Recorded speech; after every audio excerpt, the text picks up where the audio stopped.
Hello and welcome to another episode of TwistyBakes. Today we're making Golden Rum Cake, which is something I've been on a bit of an eternal quest to perfect, but this one is simplicity itself.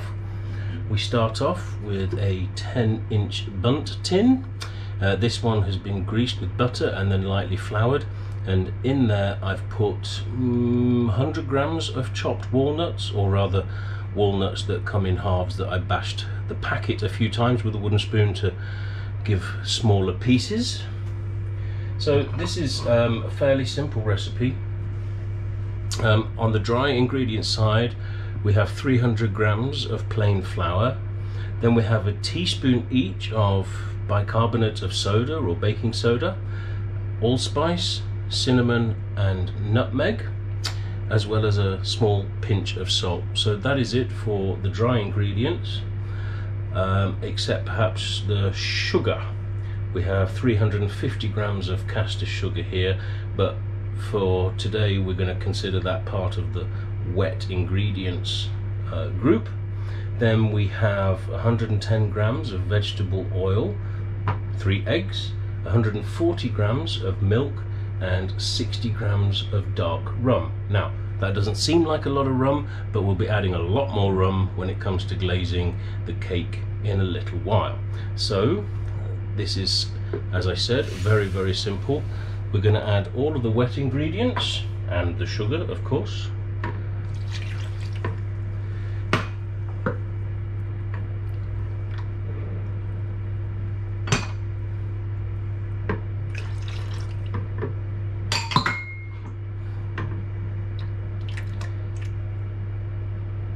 And then we're just going to turn on the old Ank until that is blended.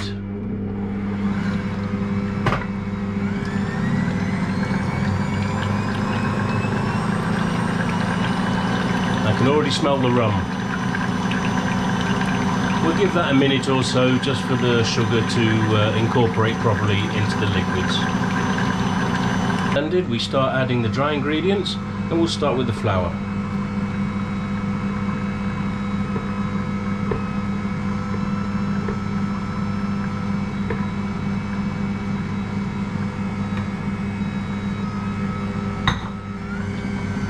And one of the things we want to avoid doing is adding the bicarbonate of soda too early.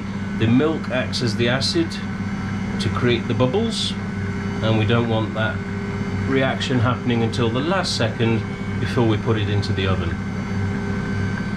I should add that I've preheated the oven to 150 degrees Celsius, that's around 300 Fahrenheit. So once we start getting a good smooth mix, that's looking quite good.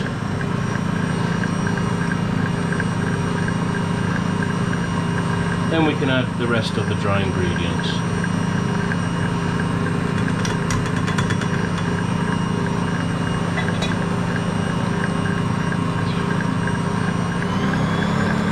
And now the rum and the cinnamon smells are coming out. That's amazing. And we just want to whiz it long enough for those spices to incorporate.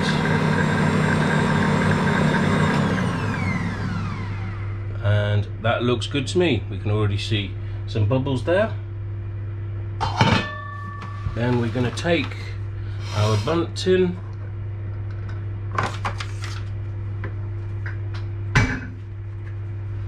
and pour the very liquid batter in there.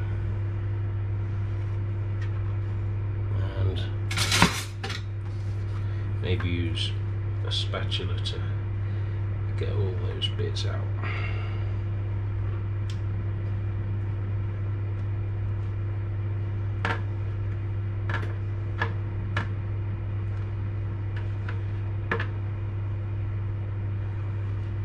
And that is it.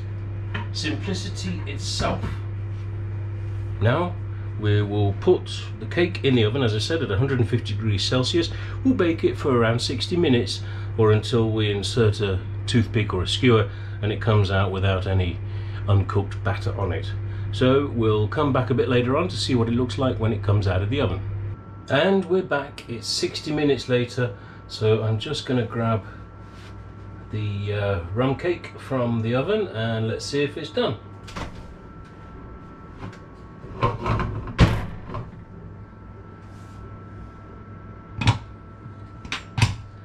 There we go. Let's just check that into the middle. Yep, that's coming out clean. And you know, with this cake you don't want to overdo it. You don't want it to be too dry. You want it to be a little bit, not exactly undercooked, but you want it to remain moist, because part of the fun of eating this rum cake is the thick stodginess of it. That's what makes it so delicious. We've got a little bit of cracking, that's fine. It could be a lot worse. I'm happy with the way that's risen. Before we can glaze this and really start adding the rum, we've got to let this cool down, and that's going to take a while. We're going to leave it to cool in the tin because we want to be able to use the tin when we glaze. So we'll come back when this is cold. And welcome back. So our cake is now well and truly cooled, and we're ready to do the glaze. And this is simplicity itself. In a saucepan I am melting 250 grams of butter. To that I'm adding 60 grams of water, and we stir that. We want to bring this to a boil,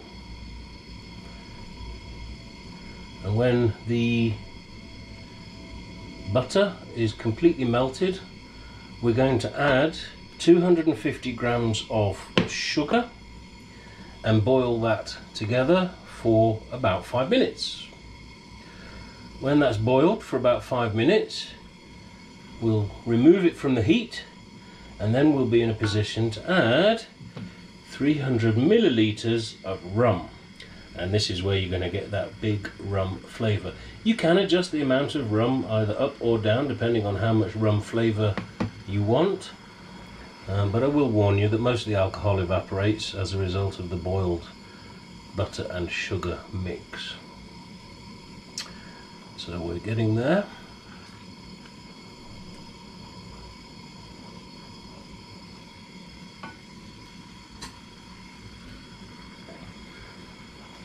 The butter is almost entirely melted now, and we can stir in the sugar.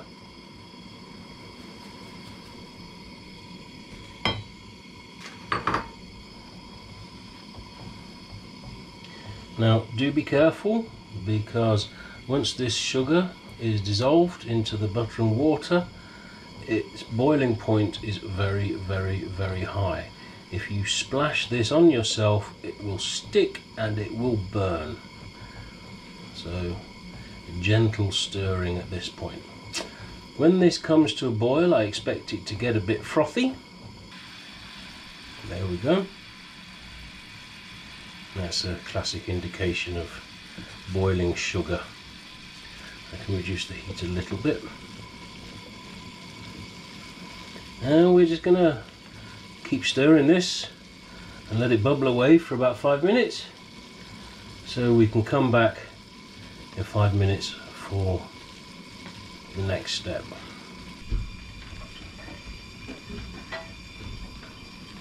Okay. So we're back after 5 minutes of boiling vigorously, and you can see the consistency has changed quite a lot. We've now got this fluffy butter and sugar mixture going on now, which is exactly what we wanted. And quite simply, at this point we're going to turn off the heat and leave it to cool down for 5 minutes. Okay. So we're back after 5 minutes, and we just give it a little stir just to incorporate that sugar again. And then of course the fun part comes, which is adding the rum. And 300 ml is, you know, what, a cup and a half, cup and a quarter. So it's going to make this glaze a lot more liquid, which it needs to be, and you'll see why in a moment. The reason that we want this to cool down before adding the rum is if it's too hot, you're just going to boil off all the alcohol. If you don't like the alcohol, sure, by all means, add it a bit earlier, but be warned, it can get a bit violent if you try and add cold rum to hot oil and sugar. And then we're just going to incorporate these together a little bit at a time.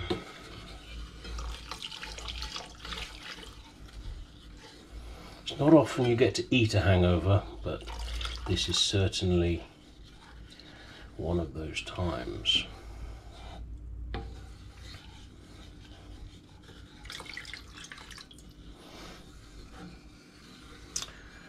Okay,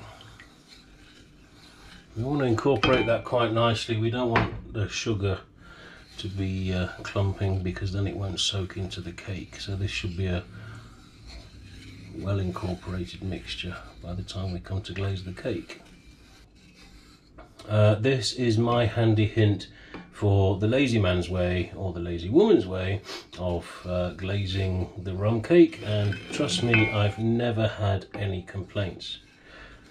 First of all, get a plate, and with your cake, make sure that you're able to put the plate on top and invert the cake onto the plate, and that it comes out. If you do not do this after you glaze it, there is no chance that it will ever come out of the tin again. You must make sure that the cake releases at this point. You'll notice that due to the spices, this is quite a dark cake already, and we've got a nice walnut crust on top there. But for now, we put it back into the bundt tin, turn it upside down again.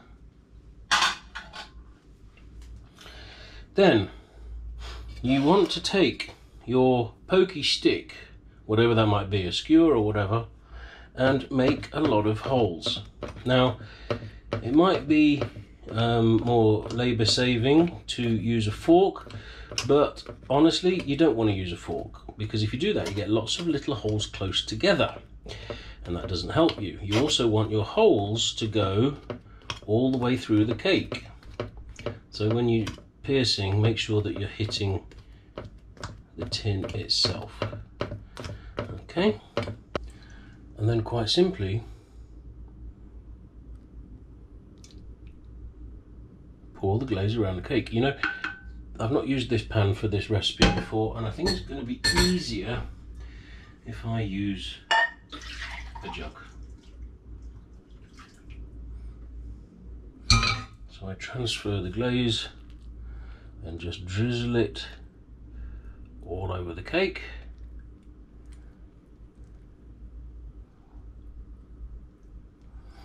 Give it time to soak in. As the glaze is absorbed, add some more.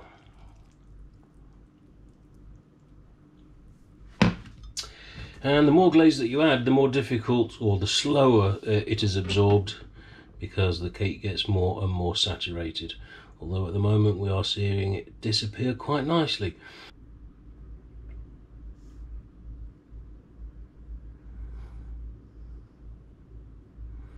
When you get to the end and the last of the glaze,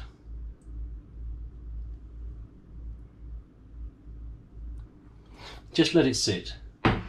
Maybe 30 minutes, maybe an hour, just to fully absorb all of that glaze. You don't want to leave it too long, because it'll set into the bundt tin and it'll make it difficult to turn it out. But do give it a chance to absorb everything. When it has fully absorbed, turn it out onto a plate, and voila, it is ready to eat. We'll leave it for now and come back and have a look at it in all its glory later. And we're back. And we're back with the plate, and we turn it upside down. Oop. And with any luck, our beautifully glazed, very moist and soggy rum cake is complete. I wish you could smell that through the internet, because it is absolutely amazing. And that is it, Twisty's Golden Rum Cake. I hope you enjoyed the video, See you next time.